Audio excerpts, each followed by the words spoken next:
Hey everyone, welcome back to the channel. Today, we're diving into a super practical tutorial, how to withdraw Tether from your Coinbase wallet to KuCoin in 2025. If you're into crypto and want to move your USDT around efficiently, this guide is for you.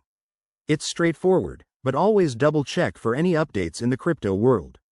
Let's jump right in. First things first, make sure you have accounts set up on both Coinbase Wallet and KuCoin. Log into your Coinbase Wallet app or website.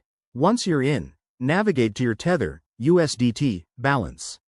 This is usually under your Assets or Portfolio section. Click on it to select the amount you want to withdraw. Next, hit the Withdraw or Send button. You'll need to enter the recipient's wallet address. That's your KuCoin wallet address for USDT. Pro tip: always double-check the address to avoid any costly mistakes.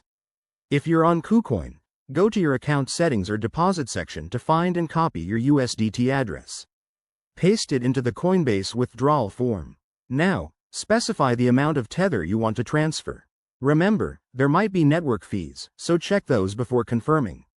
Select the right network. USDT is often on Tron, Ethereum, or another blockchain, so match it with what KuCoin supports to avoid issues. Once everything looks good, review the details and hit confirm. You'll get a confirmation email or notification from Coinbase. After that, head over to KuCoin and check your wallet. It might take a few minutes to a couple of hours for the transfer to show up, depending on network congestion. And just like that, you've successfully withdrawn your Tether. A quick word of caution: crypto is volatile, so only transfer what you're comfortable with. If you're new, start small. Thanks for watching. If this helped, give it a thumbs up. Subscribe for more crypto tips, and drop your questions in the comments. See you next time.